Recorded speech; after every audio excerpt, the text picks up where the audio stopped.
அதாவது அருகாமை அப்படின்னு ஒரு தீட்டு. கிட்ட போனாலே உனக்கு தீட்டு, பார்த்தா வந்து தீட்டு, பேசினா தீட்டு, நிழல்ல மிதிச்சா தீட்டு, தொட்டா தீட்டு அப்படிங்கிற மாதிரியான பல வெரைட்டி ஆஃப் தீட்டு இருக்கு.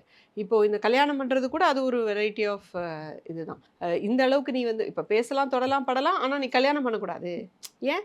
அந்த அளவுக்கு போறதுக்கு ஒரு தீட்டு அப்படின்னு சொல்லி. ஸோ இந்த தீட்டு அப்படிங்கிற கான்செப்ட் எதுக்குன்னு சொன்னா, மனிதர்கள் ஒருவரிடையே ஒருவர் அன்பு செலுத்தி, பேசி, பழகி, பரிமாறி, சகோதரர்கள் போல ஒற்றுமையாக ஒரு சமூகமாக வாழ்வதை குலைப்பதற்காக கட்டப்பட்ட ஒரு கான்செப்ட்.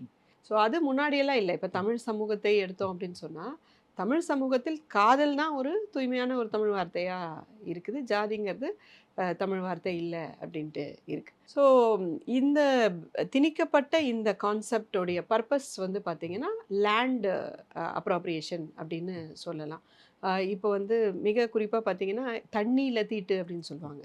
இப்போ இந்த தண்ணிய வந்து இவங்க தொடக்கூடாது. இந்த கிணறா இருக்கலாம், அல்லது வந்து இந்த குளமா இருக்கலாம். ஒரு வாட்டர் சோர்ஸ வந்து தீட்டு இவங்கலாம் வரக்கூடாது அப்படின்னு சொல்றாரு. அவங்க வந்து 1000 1000 வருஷம் அங்க தான் வாழ்ந்திருப்பாங்க. அந்த குளத்த ப்ராபப்ளி வெட்டுனவங்களா இருப்பாங்க.